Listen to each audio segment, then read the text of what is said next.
नमस्कार दोस्तों, आप सभी का स्वागत है आईएएस कृष्णा यूट्यूब चैनल पर। अगर आपका भी सपना लाल बत्ती की गाड़ी नहीं बल्कि उस गाड़ी में बैठकर देश की सेवा करना है तो आज की यह वीडियो आपके लिए मेक और ब्रेक साबित होने वाला है। यूपीएससी के तैयारी में हम हजारों पन्ने पढ़ते हैं, लेकिन क्या हम वाकई तैयार है? अक्सर छात्र भारी भरकम किताब तो पढ़ लेते हैं, लेकिन जब केशवानंद भारतीय मामला या अनुच्छेद 17 से घुमाकर सवाल पूछा जाता है तो हाथ पांव फूलने लगते हैं। आज के इस भाग 1 में मैं आपके सामने रखने वाला हूँ 30 ऐसे मॉडल क्वेश्चन जो कि आपकी तैयारी की नबी हिला देगी। यह सवाल सिर्फ प्रश्न नहीं है बल्कि यूपीएससी के पिछले 10 साल के ट्रेंड का निचोड़ है। हर सवाल के बाद आपको 5 सेकेंड मिलेगा, अपना उत्तर सोचिए और वीडियो के अंत में मुझे ईमानदारी से बताइए कि आपने 30 प्रश्न में से कितने की सही उत्तर दिए। क्या आप तैयार है इस अग्नि परीक्षा के लिए? अगर तैयार है तो चलिए शुरू करते हैं। आप ऊपर देख सकते हो UPSC model question paper 30 question. पहला सवाल आपकी स्क्रीन पर, भारतीय संविधान की मूल संरचना अर्थात बेसिक स्ट्रक्चर की सिद्धांत किस मामले में प्रतिपादित किया गया था? ऑप्शन नंबर ए गोलकनाथ मामला, ऑप्शन नंबर बी केशवानंद भारतीय मामला, ऑप्शन नंबर सी मिलवारा मिल्स मामला व option number D SR Bommai मामला। इसका सही उत्तर होगा ऑप्शन नंबर बी केशवानंद भारतीय मामला। 1973 के इस मामले में सुप्रीम कोर्ट ने कहा कि संसद संविधान के किसी भी हिस्से में संशोधन कर सकते हैं, लेकिन वह उसके मूल ढांचे को नहीं बदल सकती। प्रश्न नंबर 2, निम्नलिखित में से कौन सी नदी विवरंश घाटी अर्थात रिफ्ट वैली से होकर बहती है? Option number A Krishna, option number B Kaveri, option number C Narmada या ऑप्शन नंबर डी गोदावरी। इसका सही उत्तर होगा option number C Narmada. Narmada और ताप्ती भारत की प्रमुख नदियां हैं जो भ्रांस घाटी से होकर पश्चिम की ओर बहती है। प्रश्न नंबर 3, भारत में मुद्रिक नीति का निर्धारण कौन करता है? ऑप्शन नंबर ए वित्त मंत्रालय, option number B NITI Aayog, option number सी भारतीय रिजर्व बैंक अर्थात आरबीआई या फिर ऑप्शन नंबर डी सेबी अर्थात एसईबीआई। इसका सही उत्तर होगा ऑप्शन नंबर सी भारतीय रिजर्व बैंक अर्थात आरबीआई। आरबीआई की मुद्रिक नीति समिति ब्याज दरों और मुद्रास्फीति को नियंत्रण करने के लिए नीति बनती है। प्रश्न नंबर 4, विजयनगर साम्राज्य की स्थापना किस शासनकाल में हुई थी? Option number A Ghiyasuddin Tughlaq, option number B Muhammad bin Tughlaq, option number C Firoz Shah Tughlaq या फिर option number D Alauddin Khilji. इसका सही उत्तर होगा option number B Muhammad bin Tughlaq. 1336 में हरिहर और बुक्कक ने विजयनगर की स्थापना की थी। प्रश्न नंबर 5, ओजोन परत वायुमंडल की किस परत में पाई जाती है? ऑप्शन नंबर ए क्षोभ मंडल अर्थात ट्रोपोस्फेयर, ऑप्शन नंबर बी क्षणताप मंडल अर्थात एस्ट्रोस्फेयर, ऑप्शन नंबर सी मध्य मंडल अर्थात मेसोस्फेयर या फिर ऑप्शन नंबर डी आयन मंडल अर्थात लेनोस्फेयर। इसका सही उत्तर होगा ऑप्शन नंबर बी क्षणताप मंडल। यह परत सूर्य की हानिकारक परावैंगनी किरणों से रक्षा करती है। प्रश्न नंबर 6, सत्य अर्थ प्रकाश की रचना किसने की थी? Option number A Swami Vivekananda, option number B Raja Ram Mohan Roy, option number C Swami Dayanand Saraswati या फिर option number D Ramakrishna Paramhansa. इसका सही उत्तर होगा option number C Swami Dayanand Saraswati. इन्होंने वेदों की और लोटों की नारा दिया और आर्य समाज की स्थापना की। प्रश्न नंबर 7, भारत के संविधान का कौन सा अनुच्छेद अस्पृश्यता का उन्मूलन करता है? ऑप्शन नंबर ए अनुच्छेद 14, ऑप्शन नंबर बी अनुच्छेद 15, ऑप्शन नंबर सी अनुच्छेद 16 या फिर ऑप्शन नंबर डी अनुच्छेद 17। इसका सही उत्तर होगा ऑप्शन नंबर डी अनुच्छेद 17। यह जो है छुआछूत को प्रतिबंध करता है और इसे दंडनीय अपराध बनाता है। उसका प्रश्न नंबर 8, निम्न में से किसे कृत्रिम सोना अर्थात फॉल्स गोल्ड कहा जाता है? Option number A iron pyrites, option number B magnesium sulphate, option number C copper sulphate या फिर option number D silver bromide. इसका सही उत्तर होगा option number A iron pyrites. इसे अपने चमक के कारण मूर्खों का सोना कहा जाता है। प्रश्न नंबर 9, 0 आवर संसदीय व्यवस्था में किसकी देन है? Option number A Bharat, option number B America,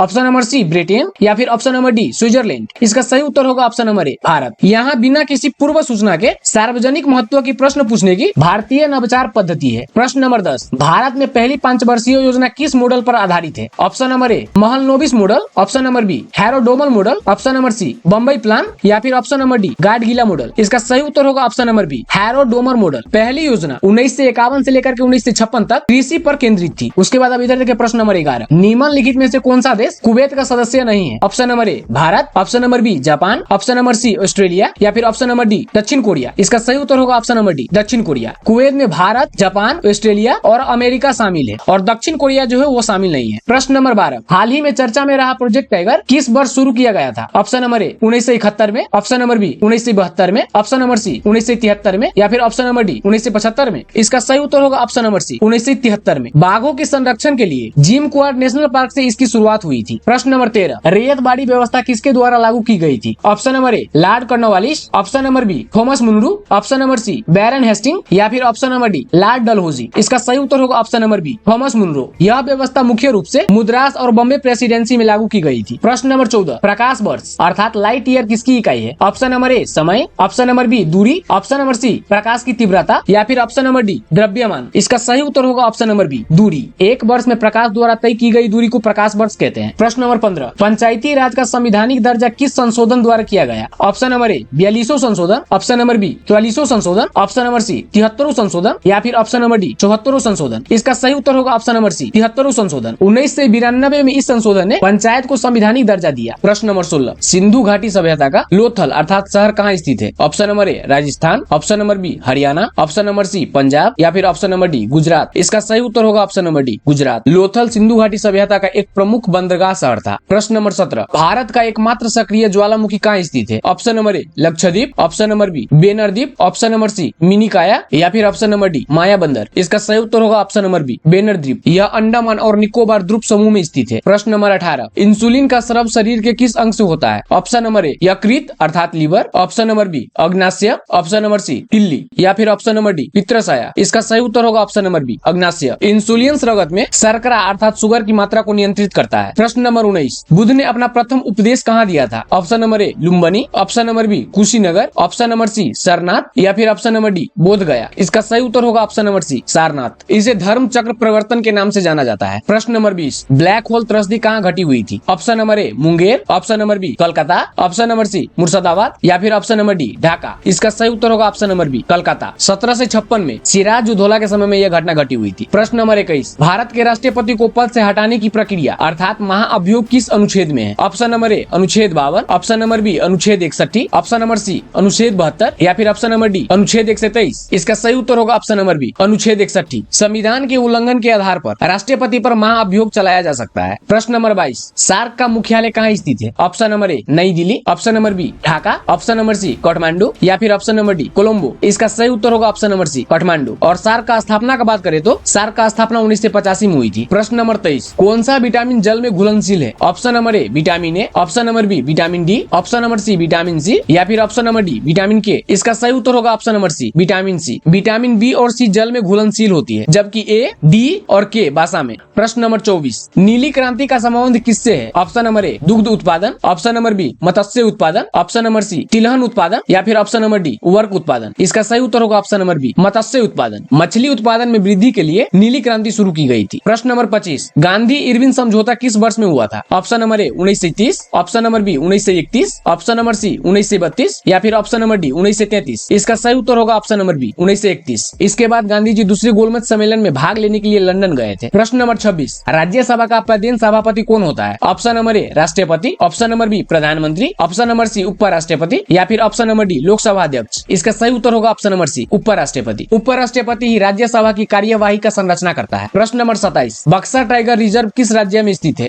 option number A Assam, option number B Paschim Bangal, option number C Odisha या फिर ऑप्शन नंबर डी झारखंड। इसका सही उत्तर होगा option number B Paschim Bengal. यह उत्तरी बंगाल के जलपाईगुड़ी जिले में स्थित है। प्रश्न नंबर 28, निम्नलिखित में से किसे भारत का नेपोलियन कहा जाता है? Option number A Chandragupta Maurya, option number B Samudragupta, option number C Kanishka या फिर ऑप्शन नंबर डी हर्षवर्धन। इसका सही उत्तर होगा ऑप्शन नंबर बी समुद्रगुप्त। बीए समिति ने उनकी विजयों के कारण उन्हें उपाधि दी थी। प्रश्न नंबर 29, जीएसटी परिषद का अध्यक्ष कौन होता है? ऑप्शन नंबर ए प्रधानमंत्री, ऑप्शन नंबर बी वित्त मंत्री, ऑप्शन नंबर सी वाणिज्य मंत्री या फिर option number D RBI governor. इसका सही उत्तर होगा ऑप्शन नंबर बी वित्त मंत्री। केंद्रीय वित्त मंत्री जीएसटी परिषद के अध्यक्ष होते हैं। प्रश्न नंबर 30, चेरनोबिल परमाणु दुर्घटना किस देश में हुई थी? ऑप्शन नंबर ए रूस, option number B Ukraine, option number C Belarus या फिर ऑप्शन नंबर डी पोलैंड। इसका सही उत्तर होगा ऑप्शन नंबर बी यूक्रेन। 1986 में तत्कालीन सोवियत संघ अर्थात अब का यूक्रेन में यह भयानक परमाणु दुर्घटना हुई थी। तो दोस्तों यही थे भाग 1 के 30 सबसे महत्वपूर्ण सवाल। आप समय है मूवमेंट ऑफ ट्रूथ का। नीचे कमेंट बॉक्स में जाइए और अभी अपने स्कोर टाइप कीजिए। अगर आपका स्कोर 25 से ऊपर है तो आपका तैयारी सही दिशा में है और अगर 15 से कम है तो घबराने की जरूरत नहीं है। बस आपको अपने बेसिक पर और काम करना है। याद रखिए यूपीएससी कोई एक दिन की दौड़ नहीं है, यह एक मैराथन है। आज आपने जो गलतियां की वह कल के एग्जाम में आपकी ताकत बनेगी। अगर आप चाहते हैं कि मैं भाग 2 के 30 प्रश्नों का भी इसी तरीका से विस्तार रूप में वीडियो बनाऊं तो इस वीडियो पर 10,000 लाइक पहुंचाने में मदद करें। और आप भी यूपीएससी या फिर कोई दूसरे गवर्नमेंट जॉब का तैयारी करते हो तो IAS कृष्णा यूट्यूब चैनल को सब्सक्राइब करके ऑल नोटिफिकेशन बटन ऑन जरूर कर ले। इससे क्या होगा, मैं इसका भाग 2 लेकर आऊंगा, उसका नोटिफिकेशन आपके समक्ष सबसे आगे चला जाएगा। और दोस्तों आप लोग पढ़ाई करते रहिए, हार मत मानिएगा, क्योंकि कोशिश करने वाले की कभी हार नहीं होती, उसे मिलता है सफलता। तो दोस्तों आज के लिए बस इतना ही, फिर भेटेंगे ऐसे ही इन्फॉर्मेटिव वीडियो के साथ बहुत ही जल्द। तब तक के लिए जय हिंद।